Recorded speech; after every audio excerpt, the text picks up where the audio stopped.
Oh, you got her, dude. She's down. Let's go. Dude, I just shot a deer of a lifetime. Freaking smoked him. One with nature, and if you're a believer, one with God. Definitely gets your heart pumping. Boy, you are in trouble. Fall Obsession Podcast. All right. Welcome back, everybody, to another Fall Obsession Podcast episode. I am Sam with Fall Obsession, and I will be hosting you guys again for this week's podcast. Appreciate you guys tuning in. If you are a new listener, and this is one of your first episodes to tune into, we thank you guys for joining us this week. If you are a returning listener, then you know that we are dishing one of these things out every single Monday morning to the best of our ability. We've been very consistent with it for 60-something weeks now, and our intentions are to keep that going. I'm super happy to be back on the line here this week with our media production manager, Nick Powell. What's up, buddy? Hey, how's it going, man? Glad to be back. Yeah. So I feel like it's been a while. Yeah, it has. You're kind of in and out a little bit right now. You know, got a baby about to pop out, and any day now. Yeah. So Nick's got a lot going on right now. So that's why he's kind of been in and out of the podcast a little more infrequently than normal. But needless to say, I'm glad to get you back on here again for this week. I wanted to kind of touch before we get into what we want to talk about today. We've had some really interesting podcasts here lately. Absolutely. And kind of, I guess where I was going with that when I gave a shout out to any new listeners that are joining us for the first or one of the first times, is if you guys haven't gone back or haven't listened to really the last 4 episodes, I really encourage y'all to do so, because it's basically in 4 episodes we told 2 stories, essentially. That was it, but they're so good. They are so freaking good. Yeah. Episode 61, 62, Kelly Cato joined us to talk about his Texas bighorn hunt back in 2004. Literally a once-in-a-lifetime hunt. Literally his chances of getting drawn for that hunt were 1 in a million. That was his actual chance of getting that tag, and he got it. So a hunt that hardly anybody gets to go on, and he's a good friend of ours, and we actually got him on the podcast, which was really cool. So go listen to his story. And then the last 2 weeks, 63 and 64, honestly, probably one of the most legit scary stories we've had on our podcast so far. Man, that's like one of the scariest stories scariest hunting stories I think I've ever heard. Yeah, it is absolutely insane. It's titled Alaskan Brown Bear, Part 1 and Part 2. So it's split over 2 episodes. If you guys are on social media and you follow a multitude of hunting pages, you've probably seen or heard about this story in recent weeks, where this brother and sister who frequently hunt together in Alaska were seconds away from getting killed by a mortally wounded Boone and Crockett brown bear. And Trevor and Tana, they lived to tell the story, and they were gracious enough to come on and tell their story with us, which was really cool. So all that is to say, guys, these last few weeks have been some really awesome episodes, some really awesome story, and some awesome content.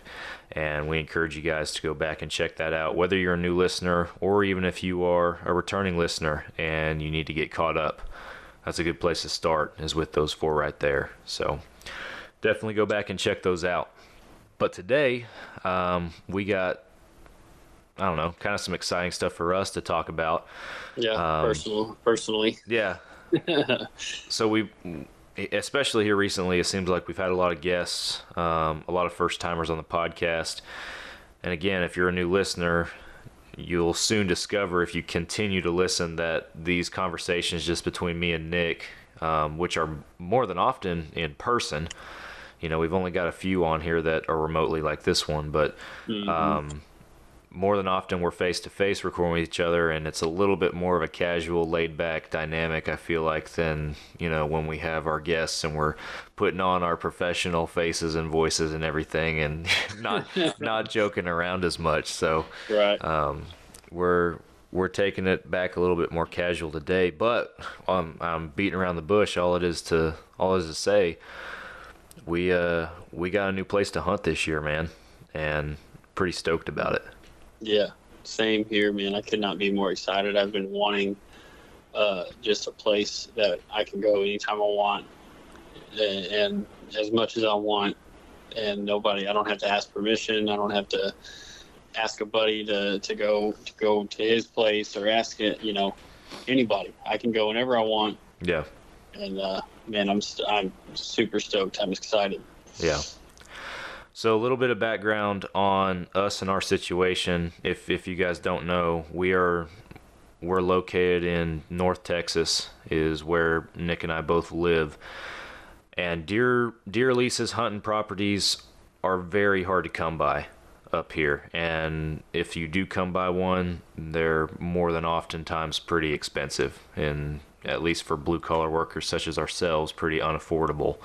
So finding a place that's not only affordable and within a reasonable distance from where you live, but also what you want in the first place in a property is a very hard search, and can take, as we've seen, years at this point. Mm-hmm. Because I don't know about you, but for me, actually having a legit deer lease, it's been years. I've had hunting opportunities come along, like you said, invitations to go hunt. Obviously the Montana trips in recent years, you know, there's opportunities like that come along that scratch that itch, but it's been a multiple year search for me, at least, to find a property that I want to be on, and that I'm going to invest in and enjoy, you know. Yeah, same here. And I can say that for me personally, I've never been on a property to where it's my lease. Yeah. You know, it's always been somebody else own the land and they're letting us hunt there, or I get an invite from somebody, or I go hunt public land, or something or another. It's never been, like you said, something that we're going to invest in, that my family can go out to. And that's another exciting point for me, is that, you know, we both have young sons that we are looking to raise up and be hunters just like we are. And also I'm super excited to get my wife out there, get her a deer, let her hopefully get addicted like I am. Yeah, so that's just it's a whole thing, you know. Yeah. It's I can't even explain how much it means to have our own place. So Yeah. we're pretty excited. So I want to talk a little bit about like what we're looking for. We're obviously talking about a place that is a good environment and dynamic for family and everything. But I also want to talk about, you know, what we're looking for in a property, in a search, and other dynamics for the situation. I know for me, in my search, I've been on a lot of, over the years, small property leases, you know, under 100 acres, and those can be very profitable. But most of the time when you're hunting properties like that, the deer do not live on that property. You're catching them passing through from neighboring properties or neighboring food or water sources. Yep. Stuff like that. So speaking of that, I feel like I can speak to that, because that's where I hunt right now. That's kind of what it is. It's a pass through for the deer, and it's 40 acres, not even 40 acres, the area that's huntable. And I've talked about it on the podcast before. And so it's nice to have which we're going to get into it, I'm sure, but a bigger place that's bigger than where the deer can actually live on that place. But I'll let you go. Don't get ahead of yourself. Yeah. I'm putting the cart in front of the horse here. Yeah. So anyway, we both have background in especially in recent years, hunting those smaller properties, and they can be very rewarding. And I know we were posting pictures last year of some of the bucks that you had out on that small property you're talking about, and you had some studs out there. Yeah, So absolutely. I mean, and there's plenty of content online and other sources you guys can go to, and there's proof that you can kill big deer on small places. That's not what I'm arguing here. But to really be able to implement your own management plan, you got to have the space. You really cannot do much on a small piece of property. You're kind of at the mercy of what your neighbors are doing and what the deer are doing. You know, you can give them some incentive to come over there, but you really can't try to actually grow quality deer of your own, you know, and manage your own herd. So a bigger property in size, and I really wasn't putting a number on it. I know ideally you'd be looking at, you know, acreage and land in the thousands of acres proportions, you know, is ideal for this situation. But even approaching that 1,000 mark, somewhere in that neighborhood, give or take a little bit, I was gonna in my search, I was gonna be content with that. You know, that was gonna be enough for me to work with, in my opinion. And again, it depends on the dynamic and the situation, depends on the neighbors and the environment and all that good stuff. So Yeah. that was one thing. And the other thing that was big for me is I wanted, and I don't want this to sound like, you know, snobby or anything, but I wanted a say. You know, I wanted a voice in the management of the property. I wanted to be I wanted to be on there with people that I know, where we can, you know, as a group, all be on the same page, all cuss and discuss and figure out, you know, okay, this is what our population's looking like. This is what we need to be thinking about and what deer we need to be shooting this year. This buck is in this area and he's a stud, but he's only 3 years old. We got to let him walk. Nobody shoot this deer, you know, things like that, so that you can grow big deer. Because that's how it happens, is when everybody's on the same page. So I agree. Those were my big needs, for me at least. And I'll let you talk about kind of what you were looking for, Nick. But that was what was heading up my search. And there, you know, there's other little stuff that, you know, you can work with, compromise, or, you know, prefer, that kind of thing. But those were my needs, in my opinion, as I was looking for a hunting property. And I think you said it, you know, we're investing in this property. Yeah. We might not own it, but we have a contract, so to say, set up to where we're going to be on this for multiple years, or we're going to have an opportunity to, at least. Yeah.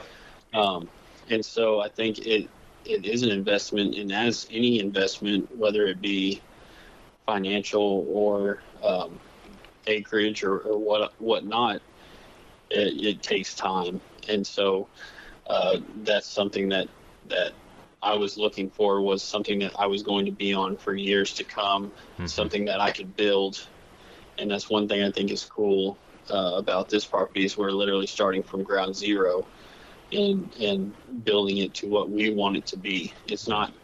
We're not a couple of guys getting onto somebody else's lease, because we all know that's out there. We've looked, and you'll see, you know, posts about, hey, we're looking for 1 to 2 guys on 800 and, you know, whatever, however many acres or whatever. And so that's what I was looking for mainly, was something that we could start ourselves from ground level and build to what we want for years and years to come. So yeah. And then obviously somewhere I could take my family whenever I wanted to. Yeah.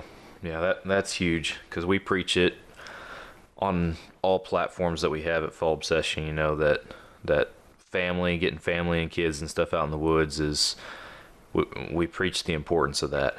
And I'm not gonna veer off into that. Just, you know, it's another topic of discussion we've talked about before. We have podcasts just about that, but it's very important, not only to Fall Obsession, but to us as individuals. So Nick's right. The family dynamic and being able to have, you know, kids and wives and everybody out there is important. I'll second what you said, having somebody on your lease that you know, because we do want to take our families out there. And me personally, I don't want to take my family somewhere where I don't know 80 to 90% of the guys that are on this lease that are running around out there in the woods. So, and I have no idea who they are from Adam. So it's that was a big aspect for me too. Yeah, and really in the past, for me at least, there's, I've had those small properties where it's just like me or me and my dad, out there. There weren't really many people out there. Anybody that was out there was somebody you knew or the landowner or whoever. Yep. But the larger leases that I've had, at least the one I had growing up as a kid down in Hamilton, Texas, there were only 6 of us on there. And we, I say we knew the other guys on there. We knew how they were related to, like, the guy that ran the show. We knew their names, We knew, but we didn't really know them as people, or as hunters. And the same went for another lease we had later on. I think we only had it for a year or two, but there were even more people on that one. And there were some people on the roster, whatever you want to call it, that I never even saw. So, yeah, not that there's anything wrong with that or having anything wrong with, the more hunt club style of, hunting lease or, deer camp, that kind of thing. I'm not opposed to that, and I know there's a lot of guys that do that. But for me, at least, like you're talking about, a property you can invest in, it's important to have people who are on the same page there with you. So yeah, absolutely. So what we ended up with is a property that is approximately 800 acres. It is west of our location, so still North Texas, but it's about, I guess, 2 hours west of me, a little bit farther for you, 2.5 or so probably, I'm guessing. And what we ended up with was myself and Nick, and both of our dads are actually going to be the leasees, or the hunters on the contract, basically, for this property.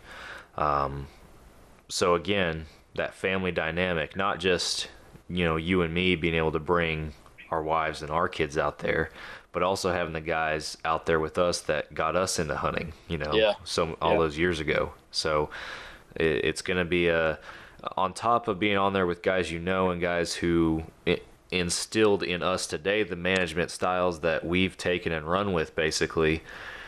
So not only is everybody on the same page, but we got like this multi-generational deal going on out there, which is going to be really cool, especially like you're saying, for years to come as we invest in this property and our boys get older. Being able to go out there and hunt with their grandpas too, is going to be pretty cool. So I agree. Yeah, I can't wait to see what we get out of it and what we can make it. Yeah. So getting more into specifics about this place, though, another thing that's really cool and that you don't always get when you get on a new quote unquote deer lease, and we call them deer leases down here in Texas. I know guys up north, they might call it something different. I don't even know. I don't have anything to throw out there, but couldn't even tell you. But down here in the South, they're deer leases. So that's what we're referring to them as. But this place is untouched. This place has never been hunted before or set up to hunt. And I know when I first went out to look at it with my dad, honestly, I was a little intimidated kind of by it, just on how raw the property is and how much work it's going to take. Yeah. And these first 2 years, in my opinion, is going to be a lot of work. Getting this place ready to hunt, just ready to hunt in the first place. I imagine this first year we're going to be in some makeshift setups a lot. We might be moving some setups mid-season, which is not ideal. From time to time, as our scouting and stuff improves, we're getting an early enough start that hopefully, scouting through July, August, September is going to pay off. Yeah. And minimize that. But it's at least this first year, it's a possibility that is going to be hard for me to ignore, at least. Yeah. And then you have different dynamics to the property too, which is good, because you and I are bow hunters. Our dads do not bow hunt; they're rifle hunters, Right. and the property has things that both bow hunters and rifle hunters can capitalize on, which is pretty cool, especially for property as dense as it is too, because there's a lot of brush, and I want to say there's hardwoods in certain spots, but it's not traditional hardwoods like what our guys up north are going to think of. This is Right. short Texas brush is what this is. Yeah. And Mesquite trees, yeah. cactus, a lot of rock out there. There's a few oaks here and there, but not a ton. Yeah. Maybe enough to you might find one to hang a stand on or something, but Yeah. I would think that the majority of the hunting that we're going to do is going to be out of ground blinds, out of, like you said, makeshift setups that we just come up with, on the fly, hiding behind a tree or sitting on a tree, sitting on a fence line, whatever. Yeah. But nothing, all that is to say it can be done still. Yeah. So I've never had a property this raw, this.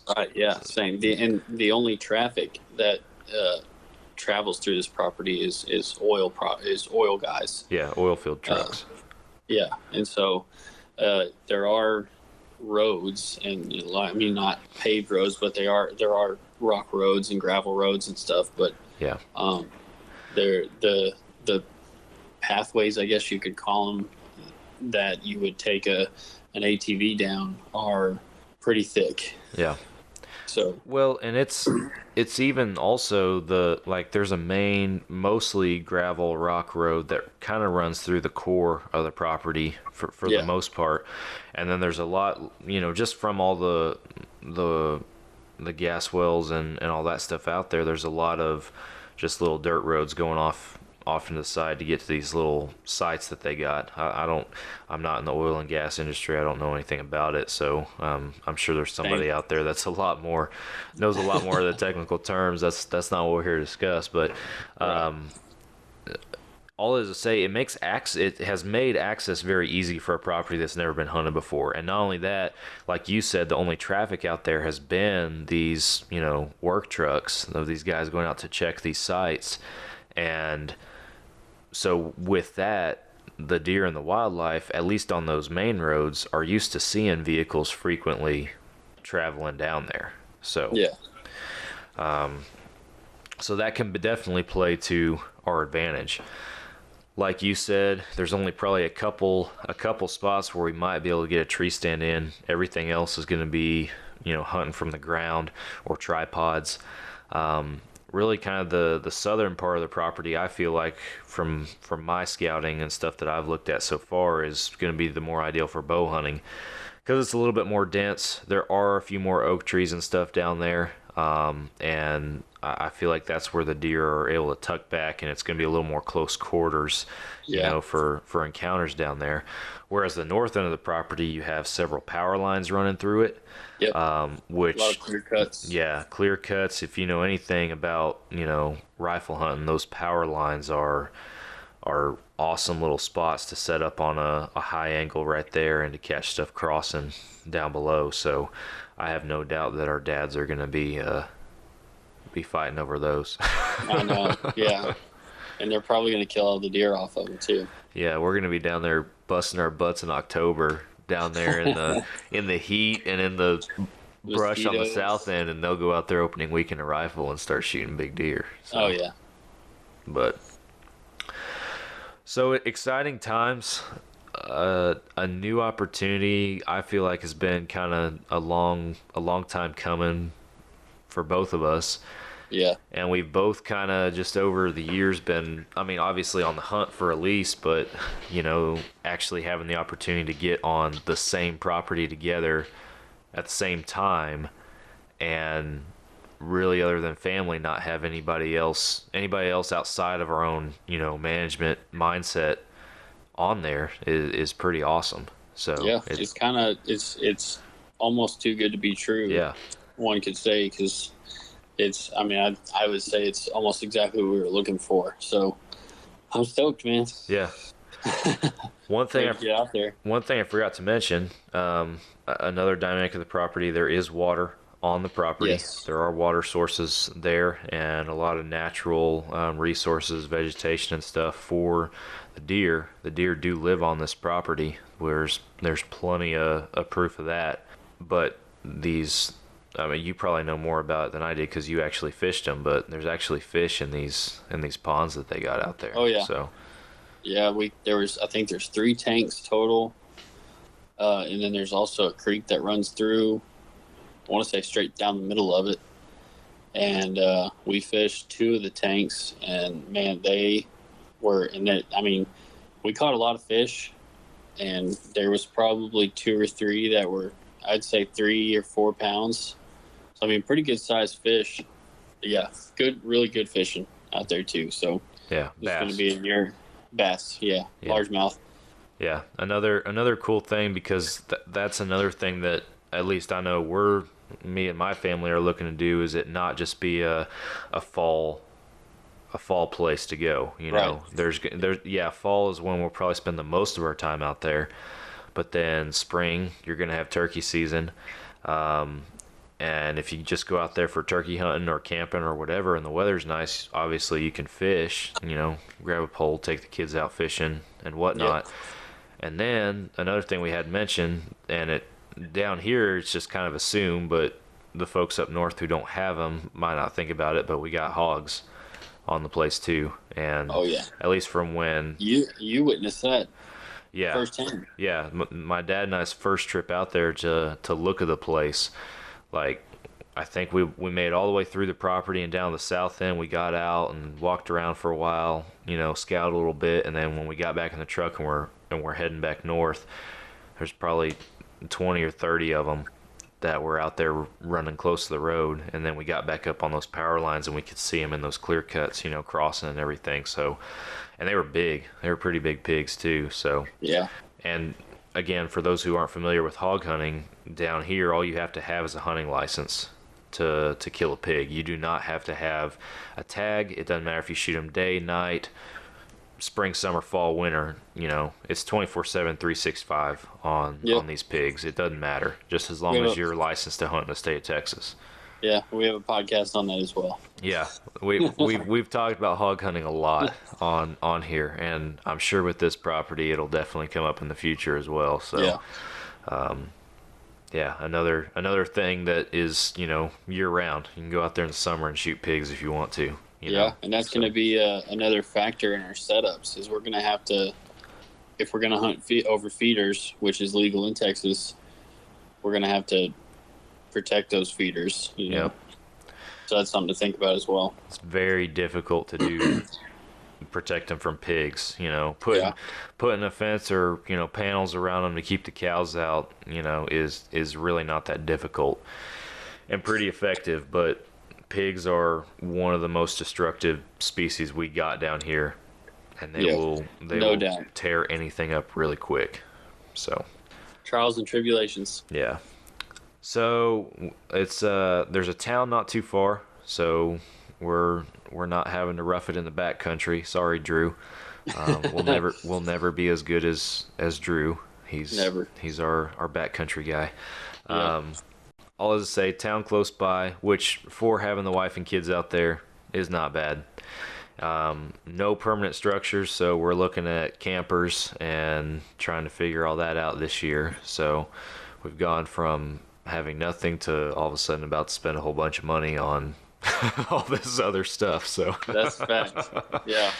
But I'm excited, man. It's gonna be good. It's gonna be productive, and not just for us from our hunting standpoint, but then obviously I feel like for the folks who follow us through Fall Obsession, it's gonna be beneficial for them too, because it's gonna give you and I an opportunity to produce some content that we really haven't gotten to produce so far. So absolutely, yeah.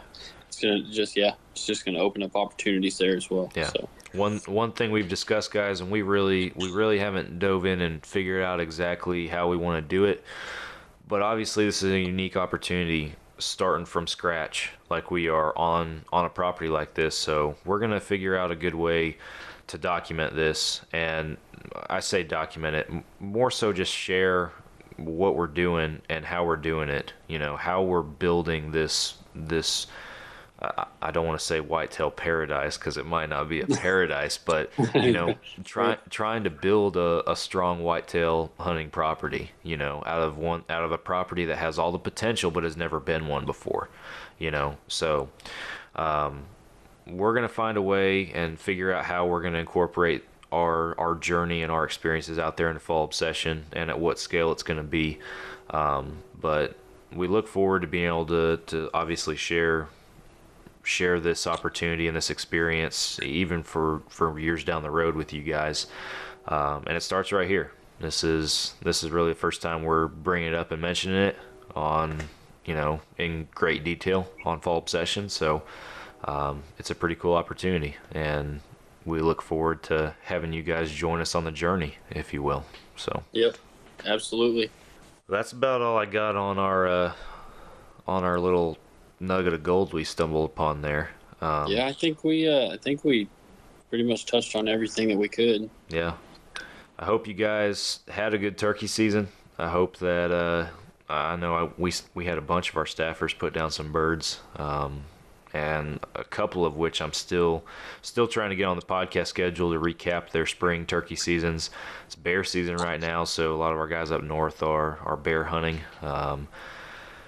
There is no off season, and it's ironic because we have a series called Off Season, but it's really during the off. You know, there isn't an off season because a lot of our off season series is guys, you know, what they're doing in the spring and summer months to you know, keep the preparation for deer season going. So Yeah, there is an off season, but there's really not an off season. There's an off season from the actual hunting, but this is a year round activity for sure. Yeah. And a year round investment. If you truly want to have a legitimate whitetail property, it is a year round commitment. So it's 100%. yeah, and that's what we preach here at least. So a lot of different content opportunities and stuff that we're working on to share that year round aspect of us and our staffers' lives and everything.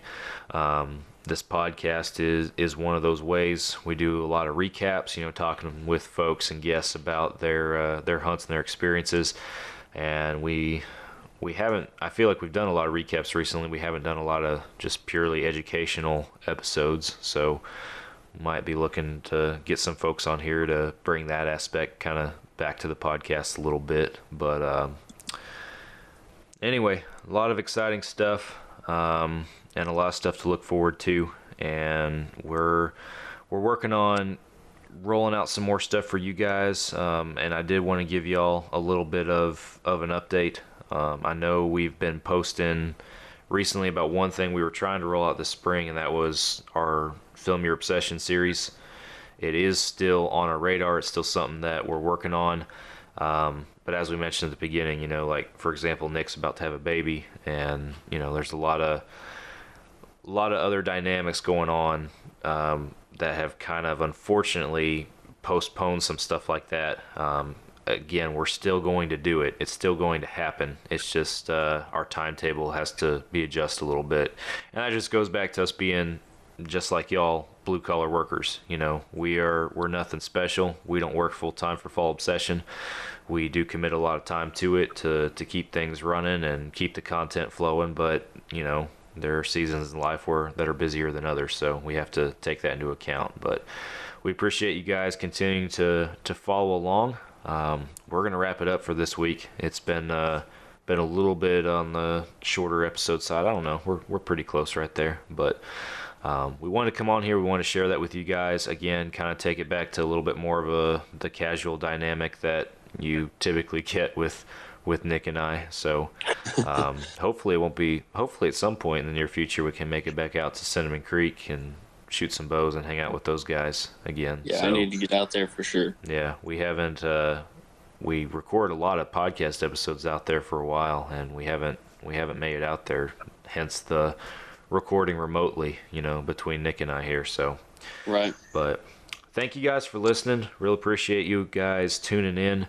If you have not already, hit that follow and subscribe button in whatever podcast app that you like to listen. We are on all major podcast apps, as well as YouTube and fallobsession.com. And again, new episodes every single week. So if you have the opportunity to listen on your Monday morning drive to work, then you do.